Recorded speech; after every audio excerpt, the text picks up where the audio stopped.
पूर्व मंत्री राजेंद्र प्रताप सिंह मोती सिंह नगर पंचायत ढकवा पे सवाल उठाए हैं कि 2 करोड़ 64 लाख का गबन हुआ है। इस पे आप क्या कहेंगे, कितनी सच्चाई है इसमें? आपके ऊपर जो आरोप लगे हैं, जैसे आप टॉप 10 अपराधियों में से एक हैं, प्रतापगढ़ के कहते हैं लोग, और जो आपके ऊपर 5 लाख का इनाम रखा गया था उसमें कितनी सच्चाई थी? एक समय था कि आप मोती सिंह के बहुत खास हुआ करते थे, ऐसा फिर क्या हुआ कि आपके सबसे बड़े दुश्मन बन गए हो? नमस्कार दोस्तों, आज हमारे साथ मौजूद हैं समाजवादी पार्टी के एक ऐसे नेता जिन्हें कोई बाहुबली कहता है तो कोई गरीबों का मसीहा। जी हाँ, आसपुर देवसरा के पूर्व ब्लॉक प्रमुख सभापति यादव जी, आपका बहुत बहुत स्वागत है। सबसे पहले तो आपको बहुत बहुत धन्यवाद। और आपका जो चैनल है निडर एक्सप्रेस 24 जी, बड़ा प्यारा नाम आपने दिया है जी, निडर जी, तो मैं उम्मीद करता हूं कि आप निडर होकर के जी, पत्रकारिता करें, क्योंकि अभी आप उभरते हुए युवा हैं और मेरी शुभकामना है कि आप बहुत आगे बढ़ें, बहुत आगे जाएं। जी। आपकी शुरुआती जिंदगी कैसी रही और राजनीति में आने का विचार कैसे आया, और राजनीति में पहला कदम क्या था आपका?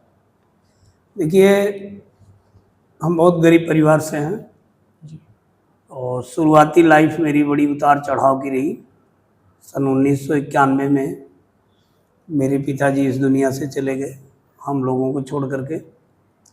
मैं 7 भाइयों में तीसरे नंबर का हूँ और 1995 में जब पंचायती राज एक्ट लागू हुआ, माननीय श्रद्धेय नेताजी हमारे माननीय मुलायम सिंह यादव जी, मुख्यमंत्री थे, जी, तो पंचायती राज एक्ट जब लागू हुआ तो मैं 1995 में ग्राम पंचायत बिनेका का ग्राम प्रधान चुना गया। मैं अपने ज़िले का सबसे कम उम्र का प्रधान था। क्या उम्र थी उस समय आपकी? 25 साल। 25। जी, और दुर्भाग्य मेरे ऊपर उस समय एक और दुख टूटा। मेरे जो दूसरे नंबर के भाई थे, जी, उनका नाम रमापति यादव था, जी, तो हम लोगों को जो है छोड़ करके वो चले गए। एक्सीडेंट में उनकी मौत हो गई जी, और हम 6 भाई हैं। जी, 1995 में गांव का प्रधान चुना गया जी, और 1996 में मैं समाजवादी पार्टी का ब्लॉक अध्यक्ष चुना गया। जी, ये राजनीतिक शुरुआत हमारी 1995 से होती है। जी, और श्रद्धेय नेताजी कि जब भी उसके पहले 1995 के पहले जी, जब भी कहीं उनकी रैली होती थी, चुनावी रैली होती थी या नेताजी का कहीं भी कार्यक्रम लगता था, चाहे वो कितनी भी दूर रहता था, जब सुनने में आता था कि आज यहाँ नेताजी आ रहे हैं और उनका भाषण सुनने के लिए, तो आप जाते थे? हम लोग सैकड़ों किलोमीटर दूर चले जाते थे। जी, तो नेताजी के विचारों से प्रभावित होकर के एक मन में जिज्ञासा पैदा होती है कि समाज सेवा करना है। पहली मुलाकात आप कब हुई थी नेताजी से? जब मैं 2000 का जब चुनाव आया, पंचायत चुनाव, जी, तो उस समय हमारी ग्राम पंचायत 80 सीट हो गई जी, और 2000 में मैं जिला पंचायत लड़ा चुनाव जी, और अपने निकटतम प्रत्याशी को मैं 4500 वोट से हराया, जी, भारतीय जनता पार्टी के प्रत्याशी को। जी, तो उस समय जिला पंचायत अध्यक्ष जी का चुनाव जो है, हमारे बड़े भाई पूर्व विधायक नागेंद्र सिंह यादव मुन्ना, जी, जो सदर से विधायक रह चुके हैं, वो जिला पंचायत अध्यक्ष का चुनाव प्रतापगढ़ से लड़ रहे थे। जी, तो उनके साथ में पहली मुलाकात मेरी नेताजी से हुई लखनऊ में, जी, और मैं नागेंद्र भैया का प्रस्तावक रहा। जी, तब से आज तक जो मेरे राजनीतिक सफ़र रहे, जी, 2000 में फिर जिला पंचायत चुना गया, 2005 में मैं और मेरी पत्नी, मेरे बड़े भाई रामचंद्र निरंकारी वो गांव के प्रधान चुने गए, हम दोनों लोग बीडीसी चुने गए। जी, फिर प्रमुख का चुनाव आया तो मेरी पत्नी पहली बार आसपुर देवसरा ब्लॉक की ब्लॉक प्रमुख चुनी गई। जी, और 2010 आया तो उस समय मेरी ब्लॉक प्रमुख सीट 80 हो गई, तो मेरी भयाहू अमरावती यादव वो जिला पंचायत सदस्य चुनी गई।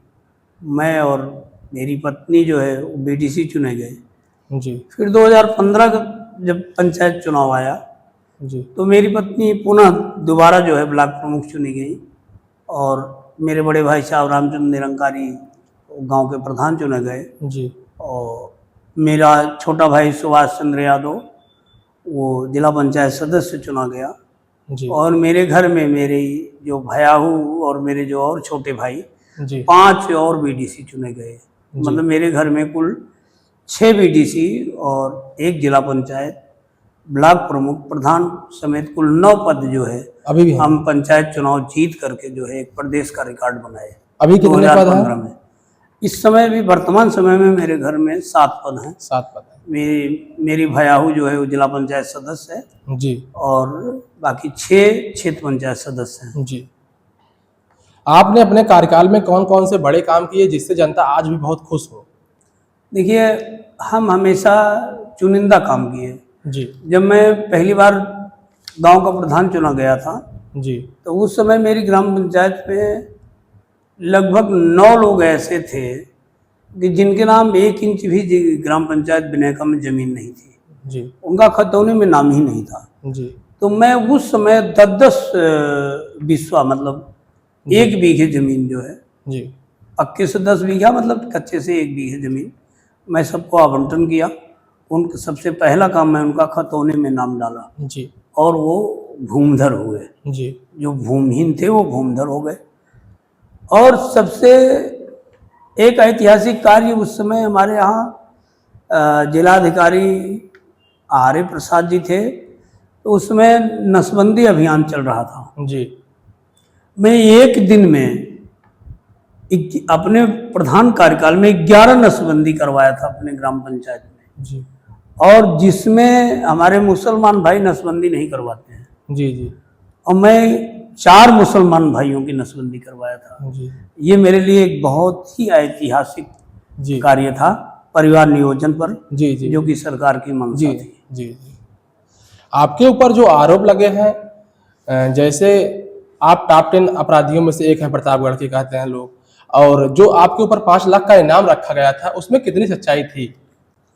देखिए, ये प्रशासन जब राजनीतिक व्यक्तियों के दबाव में, राजनीतिक जनप्रतिनिधियों के दबाव में अगर कोई काम करेगा जी तो स्वाभाविक बात है कि मैं भी एक छोटा मोटा जनप्रतिनिधि था, बहुत जी बड़े लेवल का नहीं, लेकिन एक पंचायत लेवल का मैं भी तो जनप्रतिनिधि था। जी तो कागजों में चाहे आप टॉप 10 अपराधी बना दो और चाहे आतंकवादी बना दो, जी चाहे 5 लाख की इनामिया बना दो, चाहे 10 जी। लाख का इनामिया बना दो, लेकिन है कि जो कानून है वो अपना काम करेगा। जी अन्य न्यायालय पर मुझे विश्वास है, भरोसा है, जी और मैं एक दिन अवश्य जो है बाइज्जत बरी होके आऊँगा, जी क्योंकि मैं जब कोई अपराध कारित नहीं किया हूँ जी तो फर्जी मुकदमा लिखा जाए और वो कितने दिन तक मुकदमा चलेगा जी। वो तो माननीय न्यायालय पर आधारित है। कितने मुकदमे आपके ऊपर अभी चल रहे हैं? देखिए, वैसे तो मेरे ऊपर कुल 50+ मुकदमे लिखे गए थे, लेकिन इस समय मैं अधिकतर मुकदमों में बाइज्जत बरी हो चुका हूँ। गवाह मुकर गए और कि? भाई, जब कुछ साक्ष्य है ही नहीं है जी तो गवाह कोई झूठी गवाही थोड़ी देगा, जी और गवाह जाकर के किसी को नाजायज तरीके से जो है थोड़ी परेशान करेगा। जी। नाजायज तरीके से कोई गवाही थोड़ी देने जाएगा। जी और रही बात है कि जो मनगढ़ंत जो है प्रशासन नाम डाल दिया, जैसे आपका नाम अगर किसी ने डलवाया था कि प्रशासन ने डाला था? ये देखिए, आज तक मेरे ऊपर सन 1 मई 1999 जी मैं 95 में प्रधान चुना जाता हूँ, जी और 1 मई 1999 तक कभी 107-16 भी मेरे ऊपर नहीं कायम था। नहीं थे। और पूर्व मंत्री माननीय मोती सिंह जी की ऐसी कृपा मेरे ऊपर हुई जी कि मेरे ऊपर तो एक हफ्ते में 10-10 मुकदमे लिखे गए। बाप उनके दबाव में आकर के प्रशासन ने काम किया, रे। जी और 2 NCR 120B पर मेरी HS खोल दी गई। जैसा कि आपने कहा कि आप टॉप 10 अपराधी हैं, जी तो आप मेरी हिस्ट्री सीट जो खोली गई है आसपुर देवसरा थाने में, जी आप उसकी गहराई में जाएंगे, आप पढ़ेंगे जी तो मेरी जो एचएस खोली गई हिस्ट्री सीट जो खोली गई वो 323/504 2 एनसीआर मतलब बीट सूचना जी। और 120 पर, इसी पे मैं हिस्ट्री सीटर बना दिया गया हूँ। अरे बाप रे। तो उनकी एक कृपा रही और आज भी उनकी कृपा बनी हुई है। एक समय था कि आप मोती सिंह के बहुत खास हुआ करते थे, ऐसा फिर क्या हुआ कि आपके सबसे बड़े दुश्मन बन गए हो? देखिए, ये राजनीतिक समझौता था। जी जब वो तीसरी बार विधायक बने जी तो मुझसे ज्यादा आवश्यकता उनको थी मेरी, जी तो उन्होंने मुझसे समझौता किया और एक लेबल मेरे ऊपर लगना था कि मोती सिंह जी मेरे साथ हैं। जी मैं जब पहली बार प्रमुख बना जी तो उन्होंने कहा कि मेरा समर्थन आपके साथ है, जी और जबकि वो और पूर्व सांसद सीएन सिंह जी दोनों लोगों में मारपीट हुई जी और वो ब्लॉक प्रमुख के पहले मेरे चुनाव में मेरी कहीं से भी कोई मदद नहीं कर पाए, क्योंकि वो खुद मुकदमे से घिरे जी और वो भागे भागे फिर रहे थे। और दूसरी बात है कि उनके जितने भी सपोर्टर रहे, जी जो भी सपोर्ट उनके समर्थक रहे, जो हमारे आसपुर देवसरा ब्लॉक के सम्मानित क्षेत्र पंचायत सदस्य चुने गए उनके लोग, जी वो सभी लोग जो है उस समय के आप गधियावा गांव के पूर्व मंत्री जी स्वर्गीय राजाराम पांडे जी के समर्थन से हमारे यहाँ एक निर्मला पत्नी अजय गिरी की पत्नी चुनाव लड़ी थी मेरे खिलाफ। जी ये सभी लोगों ने उनको वोट किया था, जी तब भी मैं 17 वोट से चुनाव जीता था। जी। आगे आप ब्लॉक प्रमुखी चुनाव तक ही सीमित रहेंगे या विधानसभा में तैयारी कर रहे हैं आप? देखिए, अभी तो सामने अगर पंचायत चुनाव होता है, सरकार पंचायत चुनाव कराती है अगर, जी तो सबसे पहले मेरा फोकस जो है पंचायत चुनाव पे है। जी तो मैं क्षेत्र पंचायत से लेकर के प्रधान, ब्लॉक प्रमुख, जिला पंचायत जी सभी चुनाव लड़ता हूँ, जी और सभी चुनाव जैसे सीट के मुताबिक सभी चुनाव लड़े जाएंगे। जी और इसके बाद जब विधानसभा की चुनाव की बात आप कर रहे हैं, जी तो विधानसभा का चुनाव हमारे राष्ट्रीय अध्यक्ष जी चाहेंगे तो मैं चुनाव लड़ूंगा, नहीं किस चाहेंगे सीट तो नहीं से? लड़ूंगा। किस सीट से लड़ेंगे आप? देखिए, मैं दावेदारी तो 3 जगह किया हूँ, जी। पट्टी भी किया हूँ, बल्लापुर जी। भी किया हूँ, लम्होर भी किया हूँ। जी तो राष्ट्रीय नेतृत्व चाहेगा तो चुनाव लड़ूंगा, राष्ट्रीय नेतृत्व जो जिम्मेदारी देगा जी। मैं वो जिम्मेदारी निभाऊंगा। आपका एक बयान बहुत वायरल हो रहा है कि आपने कहा था कि चाहे कोई सांसद के सानिध्य में चुनाव लड़े या कोई मंत्री के सानिध्य में, इस पे आप क्या कहेंगे? बिल्कुल मैंने सही कहा था। जी चुनाव जब लड़ा जाता है तो ये थोड़ी देखा जाता है कि सामने कौन चुनाव लड़ रहा है। जी चुनाव तो जनता की ताकत से चुनाव लड़ा जाता है, जी और जनता का प्यार अगर हमारे साथ है जी तो सामने वाला क्या है, कौन है, उससे मेरा क्या मतलब है। जी जी। क्या राजनीति में ईमानदारी से काम करना संभव है? बिल्कुल संभव है, जी। अगर आप ईमानदार बन करके। क्यों सारे घोटाले नेताओं के ऊपर लगते हैं? जब नेता घोटाले में लिप्त रहेगा जी तो आरोप लगेगा, अगर नेता पूरी ईमानदारी से काम करेगा। जी बहुत से ऐसे नेता रहे जिनके ऊपर जो है घोटाले नहीं लगे हैं। जी हमारे श्रद्धेय नेताजी को कोई बता दे कि कोई घोटाला लगा हो, जी हमारे राष्ट्रीय अध्यक्ष जी अखिलेश यादव को बता दे कोई कि जो है कोई घोटाला लगा हो। तो जो नेता जनहित में ईमानदारी से काम करेगा वो जननायक कहलाएगा, जैसा कि हमारे राष्ट्रीय अध्यक्ष जी अखिलेश यादव आज जननायक हैं। जी। आपकी पूर्व विधायक जो हैं लम्हुआ के संतोष पांडे जी, उनसे आपकी बड़ी अदावत रहती है, क्यों? मेरी उनसे कोई अदावत नहीं रहती, मेरी उनकी कोई दुश्मनी थोड़ी है। जी उन्होंने जो गलत कुकृत्य किया था, एक जी। सुनील यादव की हत्या हुई थी, जी अभी जो हाँ, जी तो उसमें उनका साला पूरी तरह इन्वॉल्व था और बैकिंग सपोर्टर पूरी तरह वो खुद थे। पोस्टमार्टम में आया है कि हार्ट अटैक था। ये पोस्टमार्टम सरकार के संरक्षण का पोस्टमार्टम था, जी सरकार का दबाव था, जी और पूर्व विधायक संतोष पांडे की सरकार में अच्छी ट्यूनिंग थी जी। और उन्होंने अपने हिसाब से सब कुछ सिस्टम चेंज कराया। जी तो कुल मिला के मेरी व्यक्तिगत दुश्मनी थोड़ी है। जी हाँ, रही बात है कि उन्होंने जो गलत किया था मैंने उसका विरोध किया, जी और आगे भी जी। ऐसा कुछ भी गलत करेंगे, कोई भी ऐसा गलत करेगा मैं उसका विरोध करूंगा। जी। वो चाहे मेरा सगा लगा कोई क्यों ना हो। जी जी। अच्छा, बदलापुर से आप तैयारी कर रहे हैं बिल्कुल चुनाव तैयारी की? कर रहा हूँ। जी। बदलापुर के विधायक कह रहे हैं कि हमारा जिला संतृप्त हो गया है, इस पे आप क्या कहेंगे आप? तो वो जाने जी। कि कितना संतृप्त हो गया है। अभी एक उन्हीं का कार्यकर्ता जो है, जी उन्हीं का काम गिना रहा था कि कितना भ्रष्टाचार हुआ है। तो जी हो सकता है कि भाई अब उनको कोई जरूरत नहीं है काम करने की, संतृप्त हो गया है। वहां तो भुट्टा बेचने वाले भी लखपति करोड़पति हो गए हैं। जी जी जी।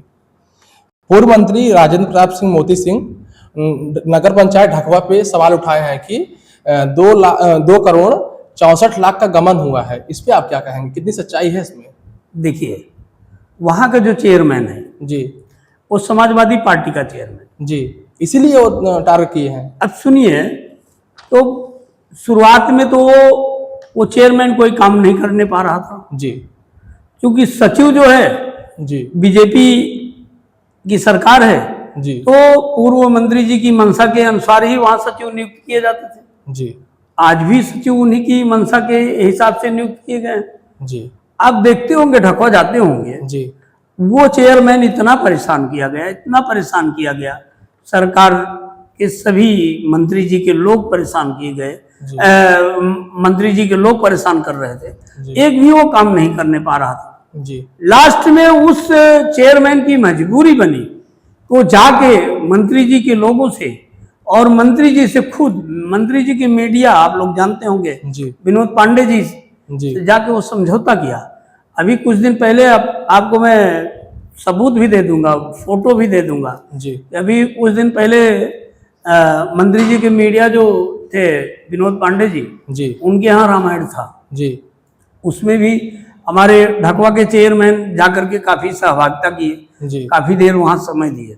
जी आप देखते होंगे जितनी भी होर्डिंग, पोस्टर, बैनर लगे होंगे चेयरमैन के, जी इस समय समाजवादी पार्टी की होर्डिंग समाप्त हो गई है। जी सिर्फ व्यक्तिगत जो है चेयरमैन की जो है, जी त्यागी, अशोक त्यागी की जो है वहां फोटो लगी हुई है। जी जी तो अब एक प्रकार से ये संकेत मिलता है कि वो समाजवादी पार्टी के जैसे चेयरमैन नहीं रह गए हैं। जी अभी तक तो समझौते से सारा देन लेन जी हो रहा था। जी क्या पता 2 करोड़ 64 लाख रुपए का जो गमन मंत्री जी ने लिखा है, जी तो क्या पता कि समझौते में धनराशि न पहुंची हो, जी जो उनके हिस्से की चीज रही हो ना पहुंची हो। वो न पहुंची हो। आप तो कैसे दावे अब के ये साथ- आवाज जो है, आप एक ऐसे दावे के साथ कह सकते हैं? बिल्कुल दावे के साथ इसलिए कह सकता हूं, जी। अभी तक तो ये आवाज नहीं उठी। जी इसके पहले भी तमाम पेमेंट उठे, कभी भी मंत्री जी अपने लेटर पैड पर शिकायती पत्र नहीं लिखा। जी और आज अगर मंत्री जी 2 करोड़ 64 लाख का गमन वो दिखा रहे हैं, जी इसके पहले भी तो भुगतान हुए, बहुत सारे भुगतान हुए जी नगर पंचायत ढकवा में। जी इसके पहले मंत्री जी ने क्यों नहीं लिखा? जी अगर आज लिखे हैं तो हिस्सा नहीं पहुंचा है। जी। तुम मुझे खून दो मैं तुम्हें आजादी दूंगा, एक किसका बयान है? ये तो किस क्रांतिकारी का है? हमारे प्रदेश के यशस्वी मुख्यमंत्री कहे जाते हैं, जी।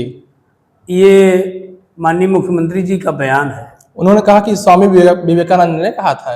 तो हो सकता है इतिहास पढ़ने में कोई कमी रखी हो। जी ये तो नेता सुभाष चंद्र बोस जी का नारा रहा जी कि तुम मुझे खून दो मैं तुम्हें आजादी दूंगा। जी जी तो हो सकता है कि कोई नया इतिहास आया हो। जी। और भी आप देखे होंगे कि माननीय मुख्यमंत्री जी का एक बयान, 2049 में संविधान लागू हुआ, ये 2000 भी स्टेटमेंट आप सुने होंगे। अभी आया ही नहीं। और 2049 अभी आया नहीं, तो जरूर उसमें कोई बहुत बड़ी साजिश हो रही है। जैसा कि हमारे राष्ट्रीय अध्यक्ष जी सदन में भी बोलते हैं और भी लोगों, पीडीए के लोगों को भी बताते हैं जी कि संविधान की रक्षा करना है। ये सरकार जो है संविधान बदलने का प्रयास कर रही है, तो क्या पता 2049 तक संविधान बदलने की भी तैयारी हो रही हो। जी। भाजपा के एक नेता ने अभी आरोप लगाया है कि योगी सरकार के पुलिस वालों ने फर्जी इनकाउंटर किया है, इस पे आप क्या कहेंगे? बिल्कुल, जितने जो भी कार में गोली मारी जा रही है, इस पे आप क्या ये कहेंगे? सब टोटल फर्जी है। और 10,000 रुपए इनाम दिखा करके तुरंत पैर में। अच्छा आप बताइए, कि पुलिस प्रशासन की गोली सिर्फ पैर में ही लगती है, जी कभी दाएं पैर में तो कभी बाएं पैर में, जी और जगह कहीं गोली नहीं लगती। केवल लगना करने का अभियान चल रहा है, जी और वो भी जात विशेष को टारगेट किया जा रहा है। जी हिंदू मुस्लिम की बात इनकाउंटर में भी आ रही है। जी जितने भी इनकाउंटर हुए हैं, मैं दावे के साथ कह रहा हूं कि 99% इनकाउंटर जो है ये फेक इनकाउंटर है। जी। अच्छा, ये बताइए कि योगी सरकार जो है उसके कामों से आप कितना खुश हैं? उनके कामों से क्या भ्रष्टाचार नहीं इनकी सरकार में बच्चों? इस थोड़ा सरकार से ज्यादा भ्रष्टाचार किसी सरकार में नहीं हुआ है। जी यहाँ भ्रष्टाचार ही भ्रष्टाचार है। जी कहीं दूर मत जाइए, आप आसपुर देवसरा ब्लॉक के आप भी रहने वाले हैं। जी आसपुर देवसरा ब्लॉक की बात करता हूँ जी कि जितने भी हमारे सम्मानित ग्राम प्रधान हैं, जी ऐसे जबरदस्ती फर्जी भुगतान करा लिया जा रहा है। ठेकेदारी व्यवस्था से उनकी ग्राम पंचायत का काम हो रहा है। उनके मन माफी के एक भी काम नहीं किया जा रहा है और सारा भुगतान कर लिया जा रहा है। जी कितनी भी यहाँ जो भी फर्में चल रही हैं, जी फर्जी तरीके से फर्में यहाँ चलाई जा रही हैं। एक भी जीएसटी का पैसा नहीं जमा हो रहा है जी और सारा जितना लूट सको उतना लूट लो। जी। लेकिन यहाँ के जो विधायक हैं पट्टी के, वो एसपी से हैं, समाजवादी पार्टी से, और सांसद भी समाजवादी पार्टी से हैं। इस पे आप क्या कहेंगे? क्यों वो लोग सवाल नहीं उठा रहे हैं? बिल्कुल सवाल उठाते हैं जी उस सदन में भी बोल रहे हैं जी और जिला अधिकारी से भी अपनी आवाज को उठा रहे हैं। जी यहाँ तो वो कहानी है कि आज की तारीख में अगर निष्पक्ष जांच हो जाए जी तो हमारा कोई भी सम्मानित प्रधान बचेगा नहीं जेल जाने से, जी जिसके ऊपर भ्रष्टाचार का दमन न लग जाए। जी मलाई कोई और खा रहा है और फंसाए मेरे ग्राम प्रधान जा रहे हैं। जी। ये कहानी है आसपुर देवसरा ब्लॉक की। जनता प्रतापगढ़ की आरोप लगा रही है कि जो मौजूदा वो सांसद हैं वह गायब हैं। इस पे आप क्या नहीं, कहेंगे? ऐसा कुछ नहीं। हमारे सांसद जी और हमारे विधायक जी बराबर क्षेत्र में बने हुए हैं। जी बीच में माननीय सांसद जी का स्वास्थ्य खराब था, उनका इलाज चल रहा था जी और लगभग 2 महीने तक डॉक्टर उनको सलाह दिए थे बेड रेस्ट।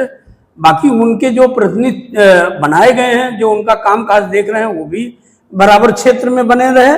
और जिस दिन से वो इलाज करा के आए हैं और बराबर क्षेत्र में बने हुए हैं, बराबर वो टाइम दे रहे हैं। जी। युवाओं को आप क्या संदेश देना चाहेंगे? युवाओं को मैं यही संदेश देना चाहूंगा आपके इस चैनल के माध्यम से, जी वो नशा मुक्त रहें, जी। शिक्षा पर विशेष ध्यान दें। और शिक्षा में जो पेपर लीक हो रहे हैं उस पे आप क्या कहेंगे? जो कोई भी एग्जाम हो जा रहा है, लीक हो जा रहा है। ये सरकार की व्यवस्था है। जी। सरकार पूरी तरह से नाकाम है। जी अच्छे ढंग से पूरी ईमानदारी से जो है वो परीक्षा नहीं करवा पा रही है, जी। क्योंकि जब अंदर भ्रष्टाचार लिप्त है, जी भर्तियां जो भी निकल रही हैं उसके पहले वो कैप्चर हो जा रही हैं। जी तो हमारे युवा छात्र भी समझ रहे हैं कि कोई भी निष्पक्ष भर्ती नहीं हो रही है जी और न होने की इस सरकार में उम्मीद है। जी। मैं अपने युवा साथियों से, अपने सभी शिक्षार्थियों से मैं यही अपील करूंगा कि आने वाली 2027 में आप जो है पीडीए की सरकार बनाइए। पीडीए के जननायक माननीय राष्ट्रीय अध्यक्ष अखिलेश यादव को मुख्यमंत्री बनाइए और हर वर्ष रोजगार देने का काम मेरे राष्ट्रीय अध्यक्ष जी अखिलेश यादव जी करेंगे। जी। तो एक थे सभापति यादव जी। उम्मीद है हमारे दर्शकों को इनके जवाब पसंद आए होंगे। धन्यवाद। बहुत बहुत धन्यवाद।